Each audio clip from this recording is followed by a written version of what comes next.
எல்லாருக்கும் வணக்கம் friends. B2 பாமர்கள் F-22 raptor போர் விமானங்களோடு அமெரிக்காவில் கால் பதித்தார் ரஷ்ய அதிபர் புதின். 3 மணி நேரம் நடந்த உக்ரைன் போர் நிறுத்த பேச்சுவார்த்தை தோல்வி. ட்ரம்ப் அறிவிப்பு. உக்ரைனை 250 ஆயுதங்களால் தாக்கிய ரஷ்ய படைகள். உக்ரைனை மையமா வச்சு அலாஸ்காவில் ட்ரம்ப்புக்கும் புத்தினுக்கும் நடுவுல என்ன நடந்ததுன்னு இந்த வீடியோல பார்க்கலாம் ஃப்ரெண்ட்ஸ். நம்ம சேனலை நிறைய நண்பர்கள் பார்த்துட்டு இருக்கீங்க, ஆனா சப்ஸ்கிரைப் பண்ணாம பார்த்துட்டு இருக்கீங்க. எங்களுக்கு சப்போர்ட் பண்ணணும்னு நினைக்கிறீங்கன்னா சப்ஸ்கிரைப் பண்ணி சப்போர்ட் பண்ணுங்க. மேலும் டிஃபென்ஸ் ஜியோ பாலிட்டிக்ஸை தெரிஞ்சுக்க மேல இருக்க ஐகார்டை கிளிக் பண்ணி பாருங்க.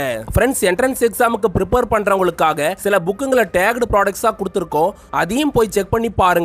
இப்போ வாங்க ஃப்ரெண்ட்ஸ், நம்ம வீடியோக்குள்ள போகலாம். உக்ரைன் நிலப்பரப்ப களமா வச்சு ரஷ்யாவும் நேட்டோ நாடுகளும் கடந்த 3 வருஷமா நடத்திக்கிட்டு இருக்க போற நான் எப்படியாவது முடிவு கொண்டு வருவேன், அது என்னால மட்டும்தான் சாத்தியம்னு அமெரிக்க அதிபர் ட்ரம்ப் சொல்லிட்டு வந்த நிலைமையில ரஷ்ய அதிபர் விளாடிமிர் புதினை போன்ல மணிக்கணக்கில் பேசுறது மூலமாவே போர் நிறுத்தத்துக்கு சம்மதிக்க வைக்க முடியும்னு ட்ரம்ப் ஆரம்பத்துல நினைச்சாரு. ஆனா ஐரோப்பிய நாடுகளா இருக்க நேட்டோ நாடுங்க மேல புதின் உச்சக்கட்ட கோவத்துல இருக்கிறதுனால உக்ரைன் போற போன்ல பேசியெல்லாம் நிறுத்த வைக்க முடியாது. ரஷ்ய அதிபர் விளாடிமிர் புதினை நேர்ல சந்திச்சு பேசினா மட்டும்தான் போர் நிறுத்தம் சாத்தியப்படுறதுக்கு எதனா வாய்ப்பு கிடைக்கும்னு ட்ரம்ப் நினைச்சாரு. ஃப்ரெண்ட்ஸ், உக்ரைனுக்கு எதிரான ரஷ்யாவோட படையெடுப்பை நிறுத்துறது மூலமா உக்ரைனுக்கு எந்த அளவுக்கு நல்லது நடக்குமோ அதே அளவுக்கு நாம செலவு பண்ண பணத்துக்கு ஈடா நிறைய ஆதாயத்தை தேடிக்க முடியும்னு ட்ரம்ப் நினைக்கிறாருங்க. ஏன்னா ரஷ்யாவை பலவீனப்படுத்தணும்ன்ற ஒரே நோக்கத்துக்காக முன்னாள் அமெரிக்க அதிபர் ஜோ பைடன் உக்ரைனுக்கு ஆயுதமாவும் பணமாவும் ஏறத்தாழ $250 பில்லியன் மேல அமெரிக்காவோட பணத்தை கொடுத்து விட்டு. இந்த பணத்துக்கு ஈடா உக்ரைன்ல கொட்டி கிடக்கிற விலை மதிப்பு இல்லா பொக்கிஷங்களா இருக்க சுமார் $14 டிரில்லியன் மதிப்புள்ள ரேர் எர்த் மெட்டீரியல்ஸை எப்படியாவது கைப்பற்றி அமெரிக்காவோட கஜானாவில் சேர்க்கணும்னு ட்ரம்ப் முயற்சி பண்றதா குளோபல் மீடியா சொல்றாங்க. ஏற்கனவே சில மாசத்துக்கு முன்னாடி அமெரிக்க அதிபர் ட்ரம்ப் கிட்ட உக்ரைன் என்ன சொல்லிட்டாங்கன்னா, ரஷ்ய படைங்க மோசமா எங்களை தாக்கிட்டு இருக்காங்க, எங்களுக்கு பேட்ரியாட் உட்பட ஆயுதங்களை கொடுத்து உதவுங்க, அதே சமயம் பிரச்சனையே இல்லாம போர் நிறுத்தத்தை கொண்டு வாங்க, அதுக்கு ஈடா எங்க நாட்டில் இருக்க ரேர் எர்த் மெட்டீரியல்ஸை பர்சன்டேஜ் அடிப்படையில நாம 2 பேரும் சேர்ந்தே எடுக்கலான்னு ட்ரம்ப் கிட்ட உத்தரவாதம் கொடுத்திருக்காங்க. ஃப்ரெண்ட்ஸ், இந்த சிச்சுவேஷன்ல உக்ரைன் போர் நிறுத்தத்தையும் கொண்டு வரணும், அதே சமயம் உக்ரைனோட கனிம வளங்களையும் கைப்பற்றணும்ன்றதுக்காக ரஷ்யாவோட நெருங்கிய நட்பு நாடா இருக்க இந்தியாவுக்கு 50% வரி போடுறது உட்பட ரஷ்யாவுக்கு எதிராக ட்ரம்ப் பல நகரங்களை எடுக்க ஆரம்பிச்சாரு. இப்படி இருக்க பார்த்து உக்ரைன் போர் நிறுத்தத்தோட சேர்த்து நம்ம 2 நாட்டுக்கு நடுவுல இருக்க பல பிரச்சனைகளை பேசி தீர்க்கலான்னு ரஷ்ய அதிபர் விளாடிமிர் புதினை அமெரிக்காவோட அலாஸ்கா மாகாணத்துல வச்சு நேர்ல சந்திச்சு பேசுறதுக்காக ரஷ்யாவோட பேச்சுவார்த்தை நடத்தி ட்ரம்ப் சம்மதிக்க வச்சாருங்க. புதின் சம்மதிச்ச காரணத்தினால ஆகஸ்ட் 15, 2025 அன்னைக்கு அலாஸ்காவில் 2 நாட்டு அதிபர்களும் நேர்ல சந்திக்கிறதுக்கான அறிவிப்பு வெளியாச்சு. ஒட்டுமொத்த பூமி பந்தியே அழிக்கக்கூடிய அளவுக்கு ஆயிரக்கணக்கான அணு ஆயுதங்களை வச்சிருக்க அணு ஆயுத வல்லரசுங்களா இருக்க அமெரிக்கா ரஷ்யாவோட அதிபருங்க 7 வருஷத்துக்கு அப்புறம் நேர்ல சந்திச்சு பேசுறதுனால நேட்டோ நாடுகளுக்கும் உக்ரைனுக்கும் வயிற்றுல புளியை கரைச்சாலும் இந்தியா, சீனா, பிரேசில் உட்பட உலகத்துல பல நாடுகளும் இந்த சந்திப்பை உன்னிப்பா கவனிச்சிட்டு இருந்தாங்க. ட்ரம்புக்கும் புதினுக்கும் அலாஸ்காவில் சந்திப்பு நடக்குமா நடக்காதான்னு ஒரு கேள்விக்குறியாவே இருந்த இந்த மீட்டிங்ன்றது ஒரு வழியா 2 நாட்டு அதிபர்களும் அலாஸ்காவில் கால் பதிக்க இந்த மீட்டிங்ன்றது சாத்தியப்பட்டதுங்க. அமெரிக்காவோட அலாஸ்கா மாகாணன்றது ரஷ்யாவோட பார்டர் பகுதியா இருக்கக்கூடிய காரணத்தினால 2 நாட்டு அதிபர்களும் எந்த பிரச்சனையும் இல்லாம அந்த இடத்துக்கு வர முடிஞ்சதா டிஃபென்ஸ் எக்ஸ்பர்ட்டுங்க சொல்றாங்க. அலாஸ்கா மாகாணத்துல அமைஞ்சிருக்க அமெரிக்காவோட மிகப்பெரிய ராணுவ தளமா இருக்க எல்மண்ட்ரோவ் ரிச்சர்ட்சன் மிலிட்டரி பேஸ்ல தான் 2 நாட்டு அதிபர்களும் சந்திச்சுக்கிட்டாங்க. புதின் பயணிச்ச இல்யூஷன் IL-96 விமானத்தை அலாஸ்காவோட வான்பரப்புக்குள்ளார வரும்போது ரஷ்யாவோட போர் விமானங்களோட சேர்த்து அமெரிக்காவோட F-22 போர் விமானங்களும் புதினோட விமானத்துக்கு எஸ்கார்ட்டா வந்து பாதுகாப்பு கொடுத்தாங்க. அமெரிக்காவோட F-22 ராப்டர் போர் விமானங்களுக்கு நடுவுல சிவப்பு கம்பளம் போடப்பட்டு அதுல நடந்து வந்த ரஷ்ய அதிபர் விளாடிமிர் புதினை அமெரிக்க அதிபர் ட்ரம்ப் நேர்ல வந்து வரவேற்று கூட்டு போனாருங்க.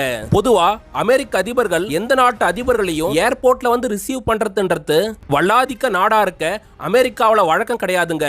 ஆனா அமெரிக்காவுக்கு இணையான ராணுவ வல்லரசா ரஷ்யா இருந்துட்டு இருக்கக்கூடிய காரணத்தினால ரஷ்ய அதிபர் புதினை ட்ரம்ப் நேர்ல வந்து கூட்டு போனதா டிஃபென்ஸ் எக்ஸ்பர்ட்டுங்க சொல்றாங்க.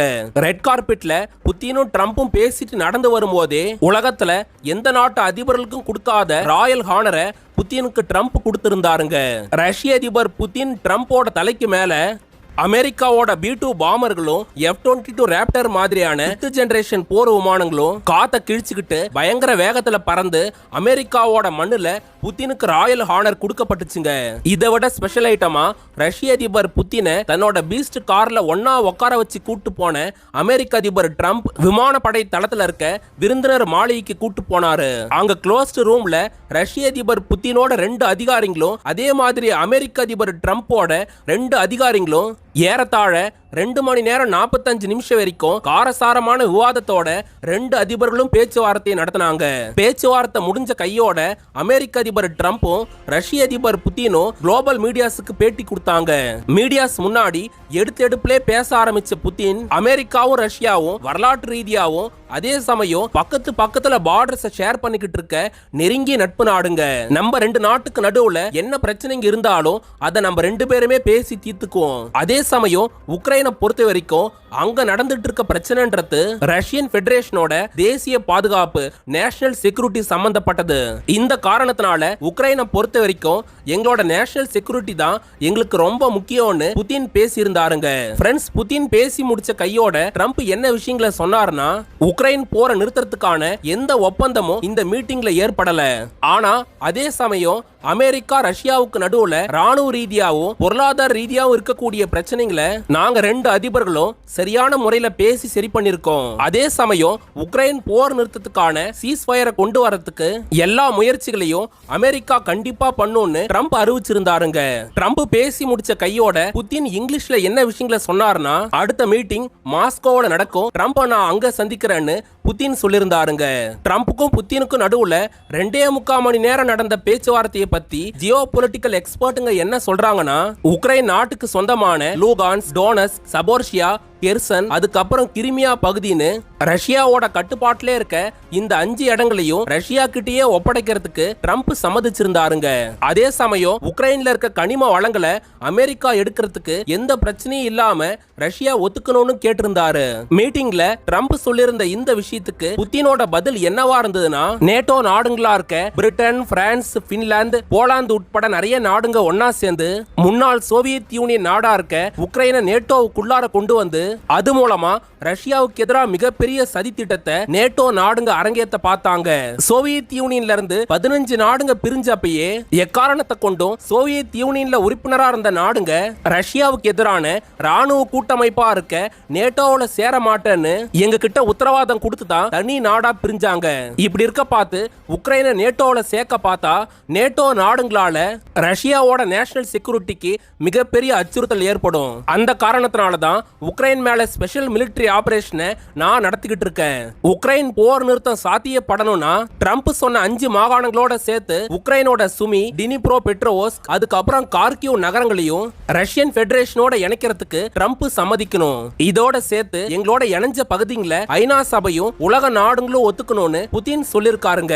இதை விட பெரிய ஹைலைட்டா நேட்டோவுக்கு எதிராக புதின் என்ன நிபந்தனைகளை விதிச்சிருக்காருன்னா, நேட்டோ கூட்டமைப்புல இதுக்கு மேல புதுசா எந்த நாடுகளையும் சேர்க்க கூடாது.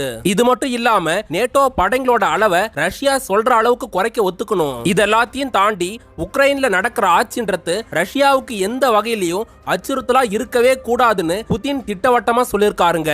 ஃப்ரெண்ட்ஸ், 2.25 மணி நேர மீட்டிங்ல புதின் அடுக்கின நிபந்தனைகளால ட்ரம்ப் ஆடி போயிட்டாருங்க. நீங்க விதிச்ச நிபந்தனைகளை நேட்டோ நாடுகளோட கலந்து பேசுறேன்னு சொல்லிட்டு ட்ரம்ப் உடனடியா மீட்டிங்கை முடிச்சிட்டு வாஷிங்டனுக்கு புறப்பட்டதா எக்ஸ்பர்ட்டுங்க சொல்றாங்க. இந்த சிச்சுவேஷன்ல அலாஸ்கா மீட்டிங்கை பத்தி நேட்டோ நாடுகளும் உக்ரைனும் ஒன்னா சேர்ந்து புதுசா ஒரு மீட்டிங்கை கண்டக்ட் பண்ணிருக்காங்க. இந்த மீட்டிங்ல அமெரிக்க அதிபர் ட்ரம்ப்புக்கு நேட்டோ நாடுங்க என்ன சொல்லிருக்காங்கன்னா, ரஷ்ய அதிபர் புதின் உக்ரைன்ல பாதி நிலப்பரப்ப ரஷ்யாவோட இணைக்கணும்னு கேக்குறாரு. இதோட சேர்த்து புதின் விதிக்கிற நிபந்தனைங்க நேட்டோ கூட்டமைப்பையே அழிச்சிரும். அதுக்கு அமெரிக்க அதிபர் ட்ரம்ப் ஒத்துக்க கூடாதுன்னு நேட்டோ நாடுங்க சொல்லிருக்காங்க. ட்ரம்ப்பும் புதினும் நேர்ல சந்திச்சு பேசினதை பத்தி நீங்க என்ன நினைக்கிறீங்கன்றத கமெண்ட்ல சொல்லுங்க. வீடியோவை இது வரைக்கும் பொறுமையா பார்த்ததுக்கு ரொம்ப நன்றிங்க. நம்ம சேனலை மறக்காம சப்ஸ்கிரைப் பண்ணிக்கோங்க. எங்களுக்கு எதனா உதவ நினைச்சீங்கன்னா சூப்பர் தேங்க்ஸ் ஆப்ஷன் மூலமாவோ இல்லனா ஸ்கிரீன்ல தெரியுற QR கோடை ஸ்கேன் பண்ணி உங்களால முடிஞ்ச ஹெல்ப்பை எங்களுக்கு பண்ணலாம். ஃப்ரெண்ட்ஸ், உலக அமைதிக்காக எந்த நிமிஷமும் பாடுபடுறதா சொல்ற வல்லரசுங்களோட அதிபர் சூப்பருங்க. மக்களை அழிக்கிற போருங்களை கைவிட்டு மக்களுக்கான அடிப்படை தேவையா இருக்க கல்வி, உணவு, இருப்பிடம் மாதிரியான விஷயத்துக்கு முக்கியத்துவம் கொடுக்கணுங்க. அடுத்து ஒரு டிஃபென்ஸ் பாலிடிக்ஸ் தகவலோட ஷார்ப்பா 4:30 மணிக்குள்ளார உங்களை வந்து சந்திக்கிறேன். அது வரைக்கும் உங்ககிட்ட இருந்து விடை பெறுவது ஆல் இன் தமிழ்.